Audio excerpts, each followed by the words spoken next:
Hello,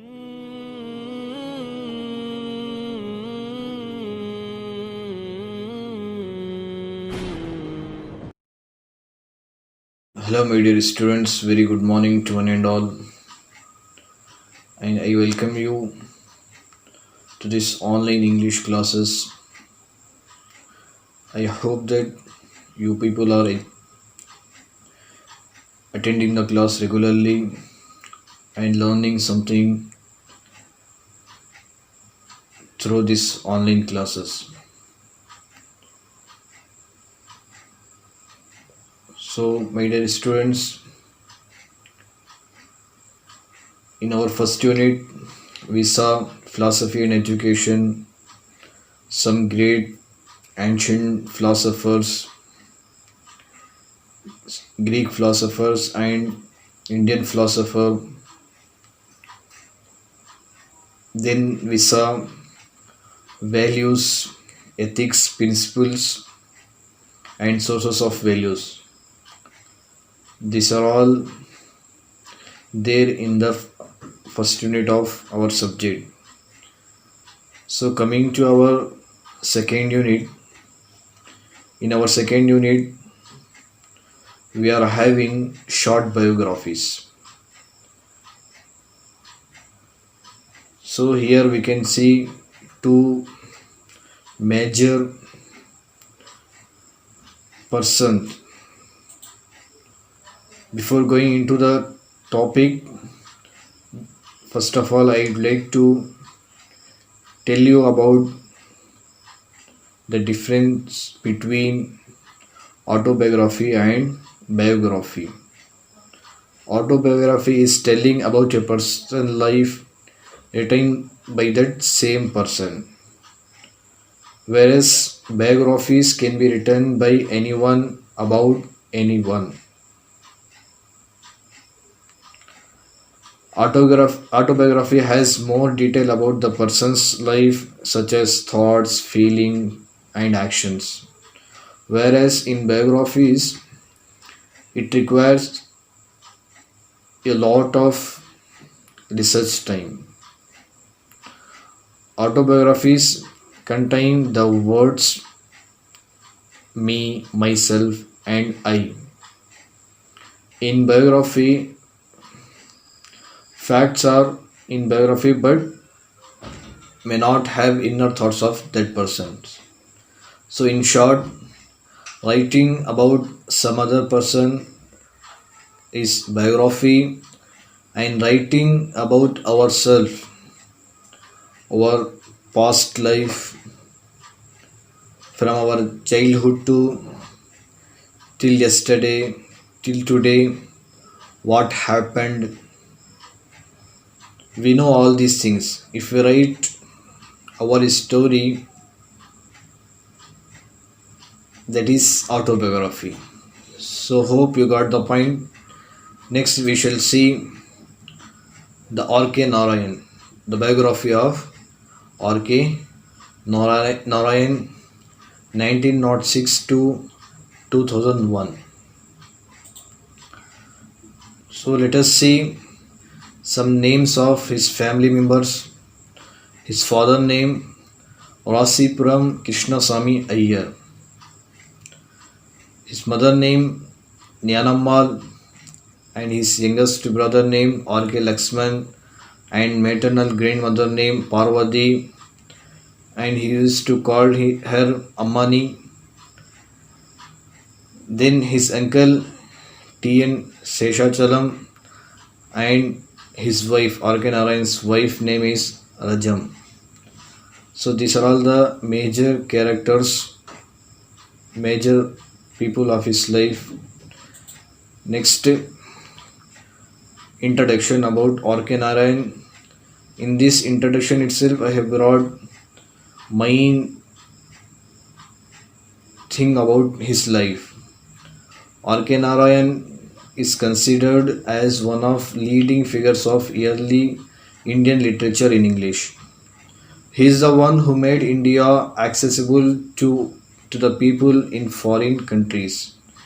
He gave unfamiliar people a window to peep into Indian culture and sensibilities. His simple and modest writing style is humble, often compared to that of the great American author William Faulkner. This author, William Faulkner, was inspired a lot through his works. Narayan came from a humble South Indian background where he was consistently encouraged to involve himself into literature, which is why after finishing his graduation he decided to stay at home and write. His work involves novels like The Guide, The Financial Man, Mr. Sampath, The Dark Room, The English Teacher, A Tiger for Malgudi, etc. Although Narayan's contribution to the Indian literature is beyond description, and the way he grabbed foreign audience attention for Indian literature is commendable too. But he will always be remembered for the invention of Malgudi.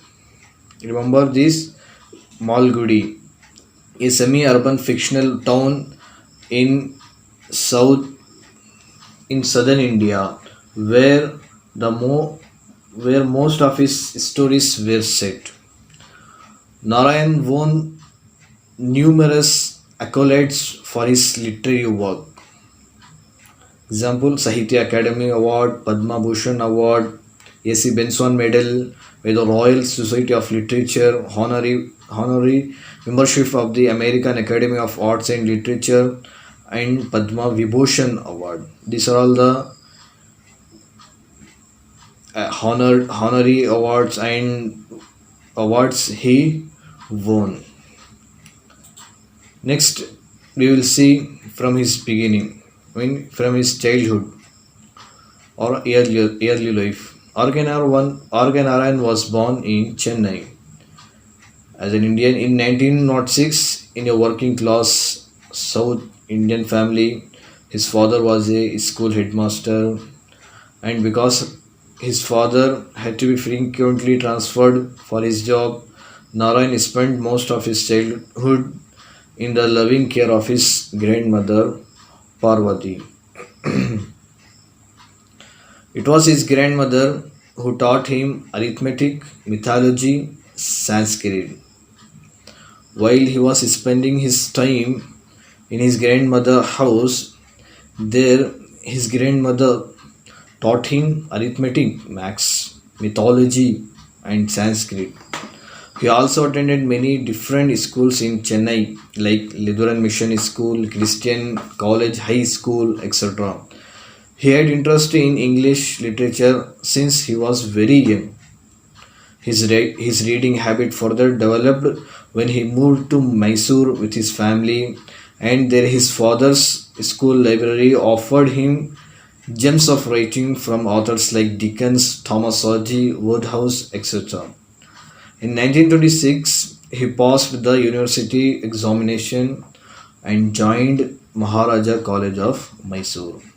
After completing his graduation, Narayan took a job as a school teacher in a local school. After the completion of his graduation, what he did, he started working in a local school. Soon after, what happened, he realized that he could only be happy in writing fiction, which is why he decided to stay at home and write. So, then coming to his career, Narayan's decision of staying at home and writing was supported in every way by his family. And in 1930, he wrote his first novel called Swami and Friend. His first novel was Swami and Friends, and it was rejected by a lot of publishers. But this book was important in the sense that it was with this that he created the fictional town of Malgudi. My dear students, remember this name Malgudi. After getting married in 1933, Narayan became a reporter for a newspaper called The Justice, and in the meantime, he sent the manuscripts of Swami and Friends to his friend at Oxford, who in turn showed it to Graham Greene. Greene got the book published. His second novel, The Bachelor of Arts, was published in the year 1937. It was based on his experiences at college. This book was again published by Graham Greene, who by now started counseling Narayan on how to write and what to write about to target the English speaking audience. So he got help from Graham Greene to change writing style. What are the things which he has to adopt in writing? In 1938, Narayan wrote his third novel called The Dark Room, dealt with the subject of emotional abuse within a marriage, and it was warmly received. It was warmly received both by readers and critics. The same year his father expired. In 1938 itself, his father Rama Krishna Swami Iyer passed away. He had to accept regular commission by the government. As his father was a government teacher, so his father's commission, regular commission, was accepted by him. In 1939, his wife's unfortunate demise left Narayan depressed and disgruntled, but he continued to write, came out with his fourth book called The English Teacher, which was more autobiographical than any of his prior novels. Now, see, in 1938, his father died. That also a great loss to him. Immediately after that, in 1939, his wife, Rajam, she also died. After this, Narayan authored books like Mr. Sampath in 1949, The Financial Aspect 1951, and Waiting for the Mahatma 1955, etc. He wrote and his famous novel The Guide in 1956 while he was touring United States. It earned him the Sahitya Academy Award. He received Sahitya Academy Award because of this novel, The Guide. In 1961, he wrote his next novel called The Man-Eater of Malgudi. After finishing this book, he traveled to United States and Australia. He also gave lectures on Indian literature in Sydney and Melbourne.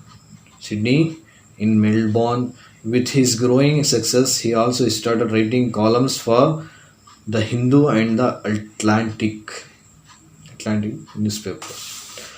His first mythological work, Gods, Demons, and Others, a collection of short stories, was published in 1964. His book was illustrated by his younger brother, Orky Laxman, who was a famous cartoonist. In 1967, he came up with his next novel, titled The Vendor of Sweets. Later that year, Narayan traveled to England, where he received the first of his honorary doctorates from the University of Leeds. Within next few years, he started translating Kamba Ramayana to English, a promise he made to his dying uncle once. Narayan was asked by the government of Karnataka to write a book to promote tourism, which he republished in 1980 with the title of The Emerald Route. In the same year, he was named as the honorary member of American Academy of Arts and Letters. Then in 1980, Narayan was chosen as a member of Rajya Sabha, the upper house of the Indian Parliament, and throughout his 6 years term, he focused on the education system and how little children suffer in it. During the 1980s, Narayan wrote prolifically. His works during this period include Malgudi Days 1982, Under the Banyan Tree and Other Stories, A Tiger for Malgudi 1983, Taketu Man 1986, The Righteous Nightmare 1987. In 1990s, his published work include The World of Nagraj in 1990, Grandmother's Tale 1992, The Grandmother's Tale and Other Stories 1994. So these are all the career and major part of Narayan. So now let us see his major works, awards and achievements. Organarayan made India accessible to the outside world through his literature. He will be remembered for the invention of Malgudi, a semi-urban fictional town in southern India where most of his stories were set. Narayan won numerous accolades from his literary works. These include Sahitya Academy, Padma Bhushan, A.C. Benson Medal with the British Royal Society of Literature and Padma Vibhushan Award in 2001. So coming to his personal life and legacy, in 1933 Narayan met his future wife Rajam, a 15-year-old girl, and fell deeply in love with her. They managed to get married despite many astrological and financial hurdles. Rajam died of typhoid in 1939 and left a 3-year-old daughter for Narayan to take care of. Her death caused a great shock in his life, and he was left depressed and uprooted for a long period of time. He never remarried in his life. Narayan died in 2001 at the age of 94. He was planning on writing his next novel, a story on a grandfather, just before he expired. So, my dear students, this is the gist of his personal life and legacy. Before that, we saw his career and all those things. So now we shall see his travel, some interesting fact about him. He was a very fond of the publisher of the Hindu N. Ram and used to spend all his time towards the end of his life conversing with him over coffee. Narayan is regarded as one of the three leading English language Indian fiction writers along with Raja Rao and Mulk Raj Anand. So now, my dear students, hope you might have understood these things in the story of R.K. Narayan, biography of R.K. Narayan. If you have any questions, if you have any doubt about this R.K. Narayan means, you can ask and clarify your doubts in comment sections. So now I would like to conclude his story, his biography with his some quotations. Once he said, life is about making right things and going on. Friendship was another illusion like love, though it did not reach the same mad heights. People pretended that they were friends when the fact was they were brought together by force of circumstances. It was very famous quote of R.K. Nair. We always question the bona fides of the man who tells us unpleasant facts. So, my dear friends, hope you got the point and try to share this video with your fellow classmates. Thank you very much. Thank you for sparing your valuable time with me. Thank you.